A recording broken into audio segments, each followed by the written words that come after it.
इंदू मावशीची टोपी बघा, टोपी भारी आहे इंदू मावशीची. जेवायला बसलोय आम्ही, हे करत होतो, भुईमुग खुरपत होतो. छान सगळ्यांच्या भाज्या.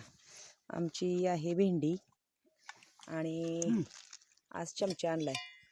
काल भाजी घ्यायला काहीच नव्हतं, मग आम्ही कांद्याच्या पातीनं हलवलं. मस्त असा बटाटा आणि रखमा मावशीचं मस्त फ्राय केलेलं वांग. इकडं पण आहे भेंडी. नंतर मागून मामाने डबा आणलाय.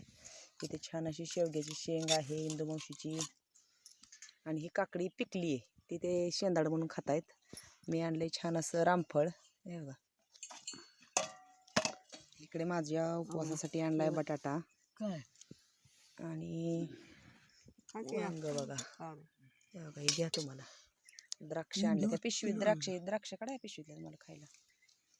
आज गणेश पण आलेला आहे, शाळा लवकर सुटली म्हणून जेवायला आमच्या सोबत. आणि तिकडे आमच्या काळूबाचं पण चालू आहे जेवण. त्याची चपाती खरं आणला पाहिजे होती. तर या सगळ्यांनी छान असं रानातलं जेवण करायला. कोणतं टोपण हे आणि चमच्याने घे. नाही नाही, हेच खरं चांगलं आहे. त्यांना उलट भेटत नाही, त्यांना आवडतं आहे सगळ्यांना असं वेगळं काहीतरी. तर सगळ्यांच्या भाज्या. आज आमची बटाट्याची भाजी बघा कशी आहे ते पण सांगा. वांग मस्त झालेले, भेंडीची भाजी, सगळ्यांच्या छान छान भाजी, चपाती, भाकरी. रामफळ कोणाला खायचंय? तुम्हाला खायचं रखमा मावशी?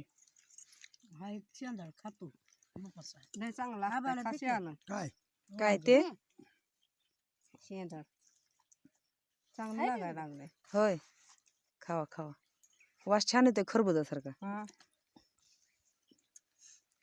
काळ्या तिकडं भाकरी घेऊन गेलाय. तर मामा पण आलेत आमच्यावर जेवायला.